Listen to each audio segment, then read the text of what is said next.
Então, eu vou falar com vocês hoje a respeito das categorias dos diagnósticos de enfermagem. Eu disse que ia liberar alguma coisa a respeito disso, e hoje até às 18 horas, e aqui estou às 18 horas. Vamos lá. Primeiro, a gente tem que ter uma compreensão de que os diagnósticos de enfermagem comunicam os nossos julgamentos clínicos, né? Então, é tudo aquilo que eu vejo, é tudo aquilo que eu ouço, é tudo aquilo que eu presumo que possa acontecer. Então, além de comunicar os nossos julgamentos clínicos, os diagnósticos de enfermagem definem com muita franqueza aquilo que sabemos sobre a nossa ciência. Porque se a gente não consegue determinar o que pode acontecer com o nosso paciente, né? Os diagnósticos de risco, que são as vulnerabilidades, ou o que de fato está acontecendo com o nosso paciente, certamente a compreensão sobre a nossa ciência está um pouco limitada, né? Então, reflete diretamente aquilo que nós sabemos a respeito da nossa ciência, o nosso julgamento clínico.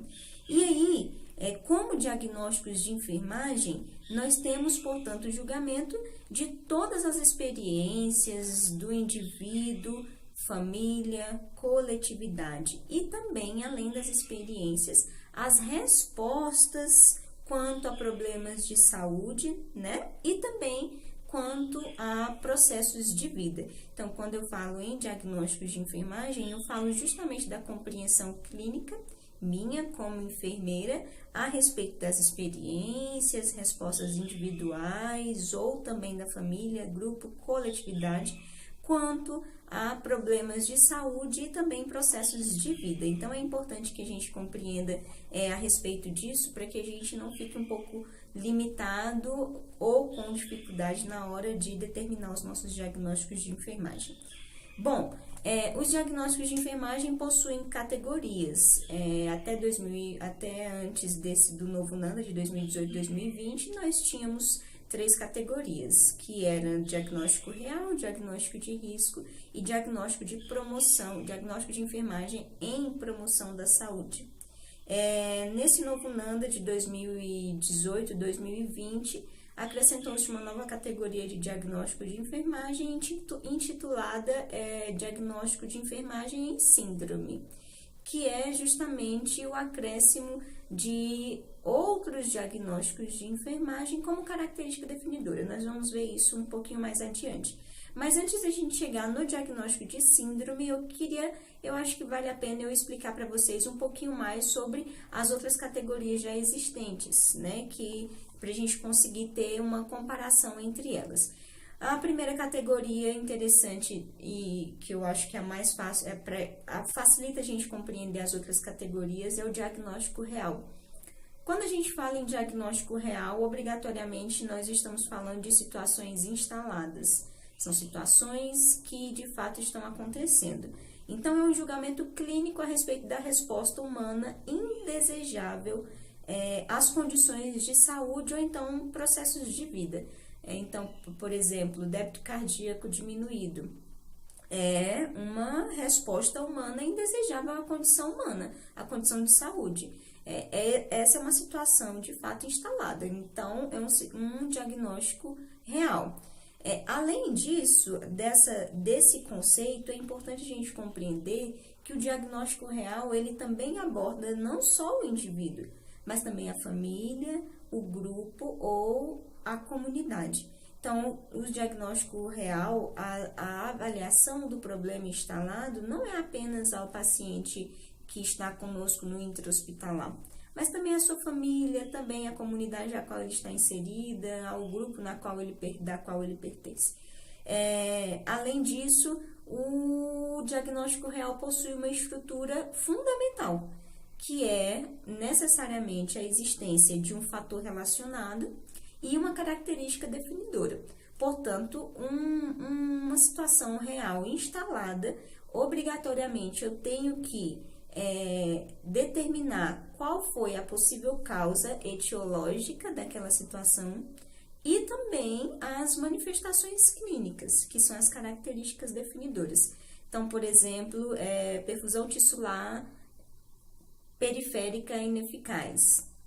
Eu tenho que obrigatoriamente dizer qual o motivo dessa perfusão tissular ineficaz e obrigatoriamente dizer quais são as manifestações clínicas dessa perfusão tissular ineficaz. Se não tiver essa estrutura obrigatória, não é um diagnóstico de enfermagem trazido pelo NANDA, tá? Então, obrigatoriamente, eu tenho que colocar o título do diagnóstico de enfermagem juntamente com o que causou e também as suas manifestações clínicas.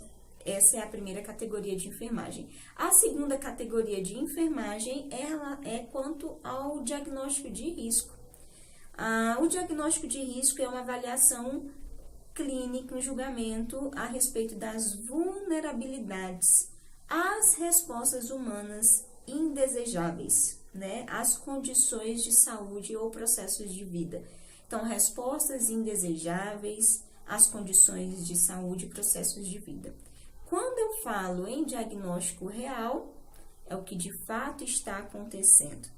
Quando eu falo de diagnóstico de risco, é o que pode acontecer. Quando eu falo em diagnóstico real, é o julgamento clínico das respostas indesejáveis à condição de saúde instaladas.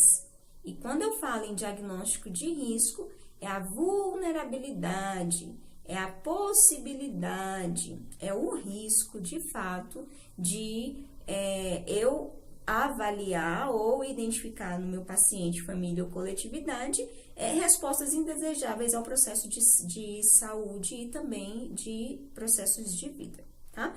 Então, essa é a diferença entre a categoria de enfermagem do diagnóstico real e a categoria do diagnóstico de enfermagem quanto a diagnósticos de risco. E aí, da mesma forma que o diagnóstico real tem uma estrutura básica, o diagnóstico de risco também tem uma estrutura básica.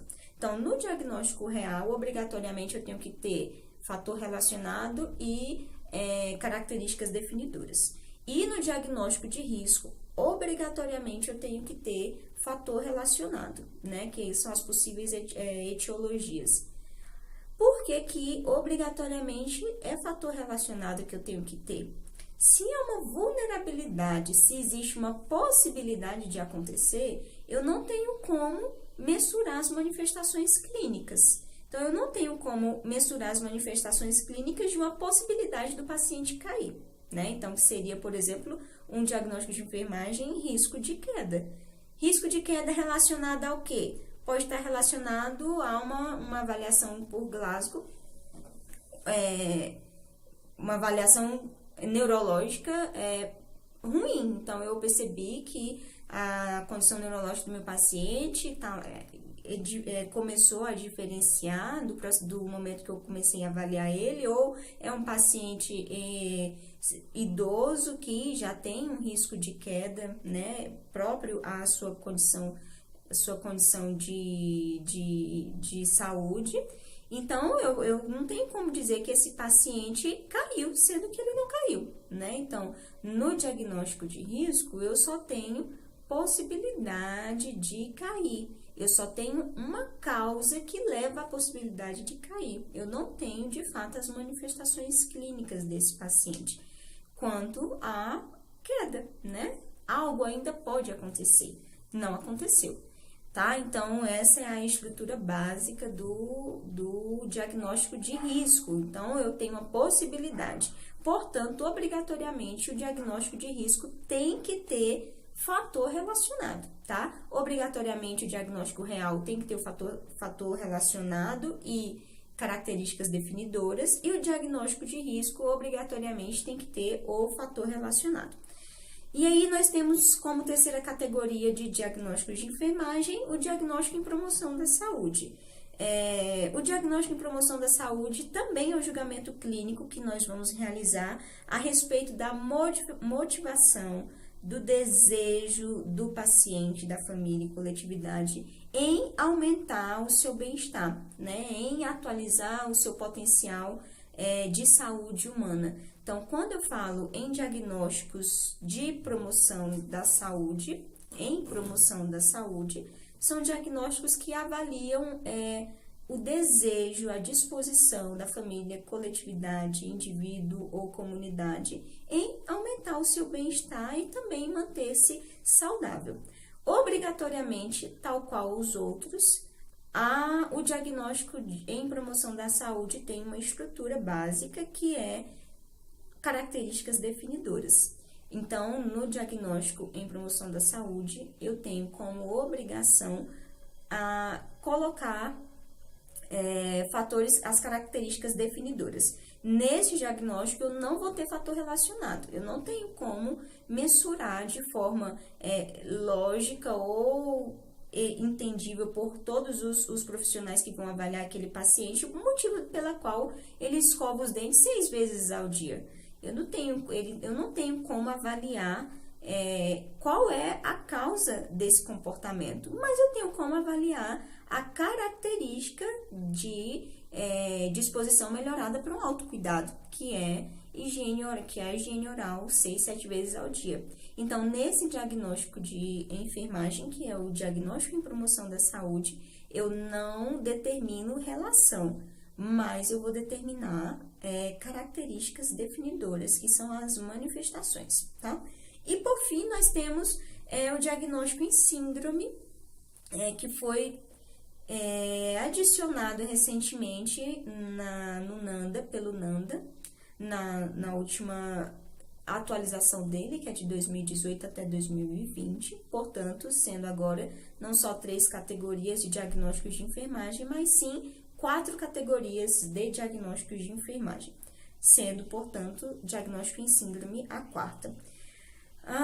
O que o NANDA, o que a instituição fala sobre diagnóstico em síndrome? Ela diz que quando há um conjunto específico de diagnósticos de enfermagem que acontecem de forma simultânea, que acontecem juntos, e que, se eu determinar as intervenções, essas intervenções vão ser melhores desenvolvidas juntas, isso é um diagnóstico em síndrome. Ou seja, quando eu tenho diagnósticos que abordam situações semelhantes, diagnósticos de enfermagem diferentes que abordam situações semelhantes e que as intervenções de enfermagem para esses diagnósticos abordam outros diagnósticos dentro daquela avaliação, isso significa diagnóstico em síndrome. Entretanto, obrigatoriamente, para que eu determine um diagnóstico em síndrome, eu tenho que estabelecer 2 diagnósticos de enfermagem, no mínimo 2 diagnósticos de enfermagem, como característica definidora de outro diagnóstico de enfermagem. Exemplo, síndrome pós-trauma, que é um diagnóstico trazido pelo novo NANDA. Síndrome pós-trauma, esse é um diagnóstico de enfermagem, caracterizado por ansiedade, é um diagnóstico de enfermagem. Medo é um diagnóstico de enfermagem. Luto é um diagnóstico de enfermagem. Então, eu trouxe mais 3 diagnósticos de enfermagem como fatores, como características definidoras de um outro diagnóstico de enfermagem, que no caso é a síndrome pós-trauma. Obrigatoriamente, eu tenho que ter, no mínimo, 2 diagnósticos de enfermagem como características definidoras. Eu não posso ter menos do que 2. Posso ter mais do que 2 diagnósticos de enfermagem como característica definidora. E, juntamente a esses 2 diagnósticos de enfermagem como características definidoras, outras condições clínicas que não são diagnósticos de enfermagem. Mas, se eu tiver pelo menos 2 diagnósticos caracterizando eu terei um diagnóstico em síndrome, tá? Então, essa é a grande diferença do diagnóstico em síndrome para as outras categorias de diagnósticos de enfermagem. Obrigatoriamente, a única obrigação que eu tenho é caracterizar um diagnóstico de enfermagem com 2 outros diagnósticos de enfermagem, no mínimo. Não te obriga a não acrescentar outras situações clínicas avaliadas. Você pode acrescentar juntamente com os diagnósticos como características definidoras, mas o mínimo tem que ser 2 diagnósticos como característica definidora. Bom, essa é a grande diferença. E aí, só para recapitular, eu gostaria de falar novamente a diferença entre os diagnósticos, entre as categorias de diagnósticos. Diagnóstico real, eu tenho obrigatoriamente fator relacionado e características definidoras. Diagnóstico de risco, obrigatoriamente eu tenho o fator relacionado.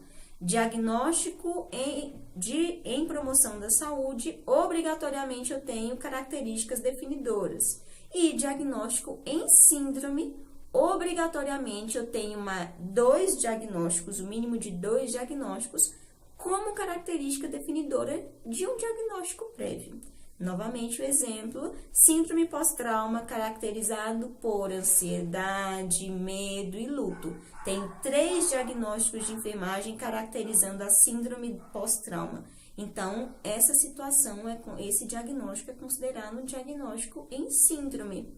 Todas as intervenções que você for fazer para esse diagnóstico vão influenciar todas as características definidoras que você trouxe e possibilitar que você tire o paciente do seu diagnóstico inicial, que é síndrome pós-trauma, tá? Então, esse é o contexto da nova categoria de diagnósticos de enfermagem.